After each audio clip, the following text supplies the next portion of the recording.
नमस्कार प्रणाम। मैं कौशल द्विवेदी फ्यूचर एजुकेशन हब की तरफ से पुनः आप लोगों के बीच में आज फिर से एक नए संगीतकार के जीवन परिचय को लेकर के आपके बीच में उपस्थित हुआ हूँ। आज हम लोग जिसके जीवन परिचय के विषय में चर्चा करेंगे, अगर ये कहा जाए कि संगीत के ऊपर हुए सबसे बड़े हमले या फिर संगीत के ऊपर आई हुई सबसे बड़ी त्रासदी के बीच में जो आकर के एक पर्वत की तरह खड़े हो गए और हमारे शास्त्रीय संगीत को बचाया, आज हम उसके विषय में चर्चा करने जा रहे हैं, तो यह गलत नहीं होगा। जैसा कि आप जानते हैं कि 12वीं-13वीं शताब्दी के बाद बाहरी आक्रांताओं का बहुत ज़्यादा प्रभाव पड़ गया और पहले तो वो आते थे और लूटते थे, चले जाते थे, किंतु बाद में वो यहाँ पे राज्य करने की नीयत से यहाँ पर अस्थायी रूप से रहना प्रारंभ करते हैं। और उसके बाद हमारे शास्त्रीय संगीत पे भी उसका व्यापक प्रभाव पड़ता है। हमारे शास्त्रीय संगीत के ऊपर फारसी संगीत हावी होने का प्रयास करता है, हो नहीं पाता है, तो हमारे शास्त्रीय संगीत के मूल रूप में मिक्स होता है, मिलता है और एक आप कह लीजिए कि फ्यूज़न जो है वह वहाँ से प्रारंभ होता है। और आज उत्तर भारतीय संगीत उससे प्रभावित भी है, क्योंकि दक्षिण भारतीय संगीत और उत्तर भारतीय संगीत का जो मूल अंतर है वो यही है, प्योरिटी वहाँ ज़्यादा है यहाँ की अपेक्षा। तो उत्तर भारत में अलीगढ़ ज़िले में, उत्तर प्रदेश के अलीगढ़ ज़िले में जन्म लेने वाले महानतम संगीतकार स्वामी हरिदास जी। अब मैं अलीगढ़ ज़िला कह दिया हूँ, उस पर भी कई जगहों पे आपको अलग अलग नोट्स मिलेंगे। कहीं मिलेगा कि पंजाब में उनका जन्म हुआ, कहीं मिलेगा कि हरियाणा में उनका जन्म हुआ। तो बात यह है कि वह समय काल ऐसा था जबकि संगीतज्ञ अपने विषय में कुछ भी लिखना उचित नहीं समझते थे। उनको लगता था कि यह बहुत ही छोटा काम है, तुच्छ काम है। इसलिए उनके जन्म को लेकर के तमाम प्रकार की बातें अलग अलग विद्वानों द्वारा कही जाती हैं, अलग अलग लेखकों द्वारा कही जाती हैं, लेकिन जो ज़्यादा तर्क संगत है वो बात मैं आपसे कहना चाहूँगा कि उत्तर प्रदेश के अलीगढ़ में उनका जन्म हुआ। आज उनके जन्म के ही अनुसार वहाँ एक गांव है हरिदासपुर। लोगों की मान्यता है कि हरिदासपुर में ही उनका जन्म हुआ था और उनका जन्म हुआ था संवत 1537 ईस्वी में, जिसको आप सन में अगर कन्वर्ट करेंगे तो सन में आएगा सन 1480 में उनका जन्म हुआ था। और पिताजी का नाम आसुधीर, माताजी का नाम गंगा देवी। बचपन से ही प्रभु की भक्ति में इनका मन रमा रहता था, लगा रहता था। 25 वर्ष की आयु होते होते उन्होंने संन्यास ले लिया, गृह त्याग कर दिया और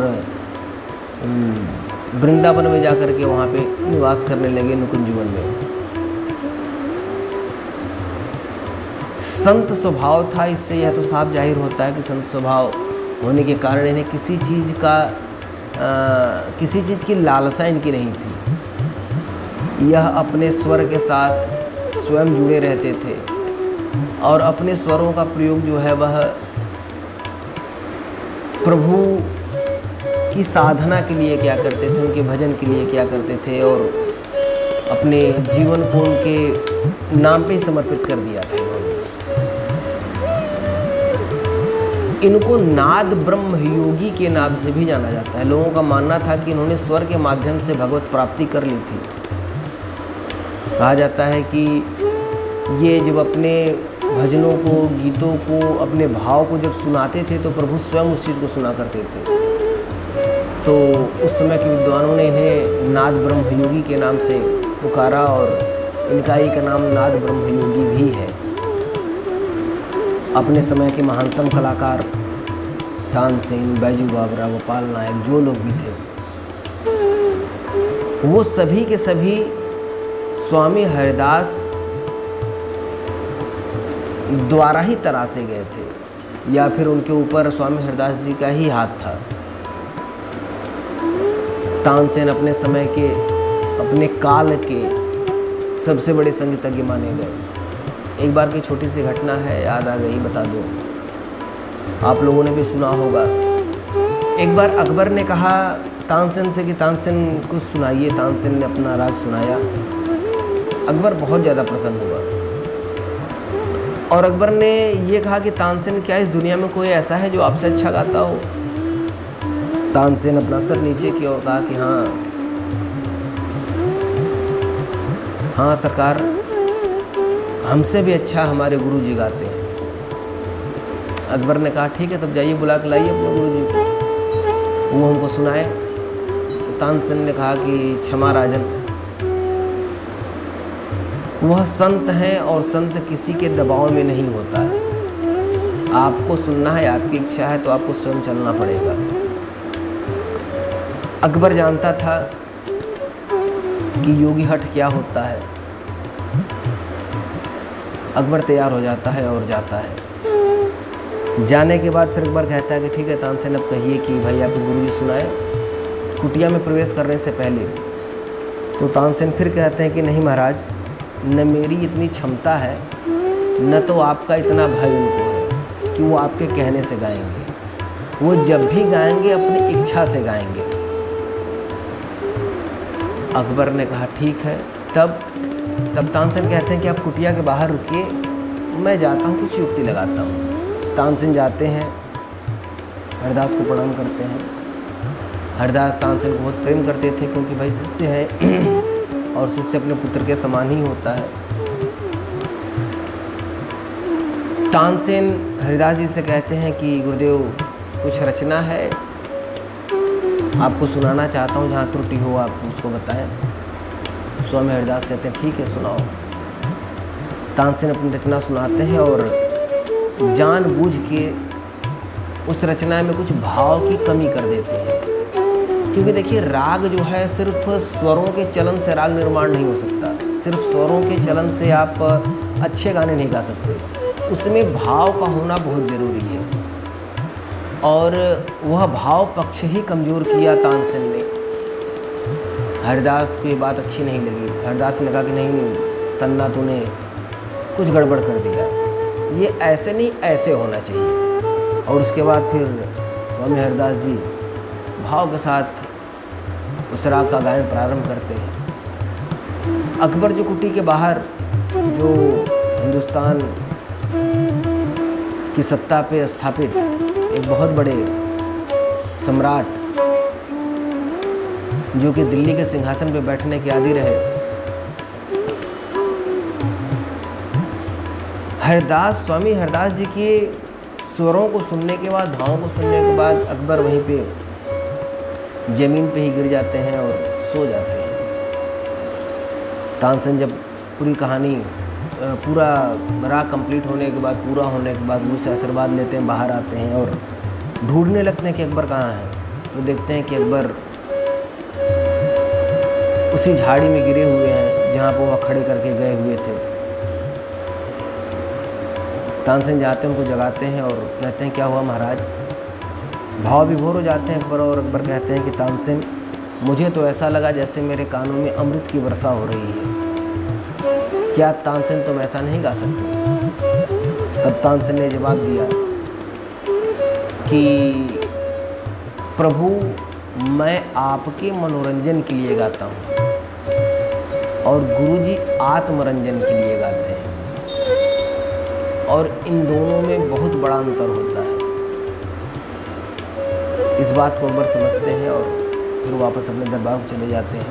तो एक छोटी सी कहानी रही कि संगीत कभी भी आप आत्मरंजन के लिए यूज़ करें। जो लोग सीख भी रहे हैं उसमें 99% लोग म्यूज़िक से इसलिए जुड़े हैं क्योंकि उनको फेम चाहिए, उनको नेम चाहिए, उनको पैसे चाहिए, तमाम चीज़ें चाहिए। ये चीज़ें जब तक आपको चाहिए होंगी तब तक आपके पास वो चीज़ नहीं आ पाएगी जो चीज़ आपके लिए इन चीज़ों को सुलभ कर दे। आप जब अपने संगीत से स्वयं आनंदित होने लगेंगे और ईमानदारी के साथ, ये नहीं कि बाथरूम में गाया और कह दिया कि मैं तो यार बड़ा अच्छा गा रहा हूँ, बिल्कुल सेम टू सेम गा रहा हूँ, नहीं काम होने वाला है। आप सबसे पहले ईमानदार बनिए। संगीत में बेईमानी नहीं चल सकती, आप ईमानदार होइए। आप ईमानदारी के साथ जब आत्मरंजन की स्थिति में आ जाएंगे तो दूसरों का मनोरंजन होने लगेगा। महाराज, व्यक्ति इस चीज़ को नहीं समझ पाता और बहुत सारे लोग नहीं समझ पाते, और हमें इसी का प्रयास करना चाहिए। स्वामी हरदास जी मुख्य रूप से ध्रुपद गायन करते थे। देखने को मिलता है कहीं कहीं कि त्रिवट, चतुरंग, इन सभी शैलियों का निर्माण भी स्वामी हरदास जी ने ही किया हुआ था। और संगीत कल्पद्रुम एक ग्रंथ है, उस ग्रंथ में ये बताया गया है कि स्वामी हरदास जी द्वारा रचित जो ध्रुपद की बंदिशें हैं वह लिखी गई हैं, लिपिबद्ध की गई हैं। तो ये एक छोटा सा इतिहास है स्वामी हरदास जी का। और भक्ति आंदोलन के प्रणेता के रूप में भी हम इनको देख सकते हैं, जान सकते हैं, क्योंकि सबसे आगे ये थे। स्वामी हरदास वह कड़ी है जो एक बदल रहे हिंदुस्तानी शास्त्रीय संगीत की पद्धति को पुनः रोकते हैं और उसकी विभत्स स्थिति हो, उस स्थिति से उसको बचाते हैं और पुनः उसमें वह मार्मिकता, वह गुणवत्ता, वह शुद्धता लाने के लिए प्रयास करते हैं, लाते हैं। और आज हमारे उत्तर भारतीय संगीत में जो कुछ भी ओरिजिनलिटी बची हुई है उसकी नींव जिसने रखी उसका नाम स्वामी हरदास है। हम यहाँ से अपने शब्दों के माध्यम से उनको प्रणाम ही कर सकते हैं और संगीत के प्रति उनके इस प्रेम को नमन करते हैं और आभार प्रकट करते हैं कि ऐसे महान शख्सियत, ऐसे महान लोग जो कि इस भारत की पावन भूमि पर जन्मे और जिन्होंने हमारी संस्कृति और सभ्यता को बचाया। इन्हीं शब्दों के साथ मैं अपनी बातों को विराम देता हूँ और आपसे निवेदन करता हूँ कि आप में से किसी भी महानुभाव को अगर इनके विषय में और भी कोई जानकारी है तो प्लीज़ कमेंट के माध्यम से हमको उसकी जानकारी दें। और अगर मेरी बातें आप लोगों को अच्छी लगी हो तो प्लीज़ आप चैनल को सब्सक्राइब करिए, शेयर करिए, ताकि बातें और लोगों तक पहुंचाई जा सके। और जो लोग कॉम्पिटिटिव एग्ज़ाम आदि की तैयारी करते हैं वो लोग जो मूल बिंदु हैं, मूल बिंदुओं को नोट आउट कर लें। और future educational hub music subject के लिए स्पेशली ऑनलाइन क्लासेस प्रोवाइड करता है और जितनी भी वैकेंसीज़ आती हैं सब में अलग अलग बैच चलते हैं। तो जब भी कोई वैकेंसी आती है और आप अगर क्लास से जुड़ना चाहते हैं तो आपका स्वागत है। आप कॉन्टैक्ट नंबर पे हमें कॉन्टैक्ट करें और बाकी की बातें वहाँ। तब तक के लिए आप सब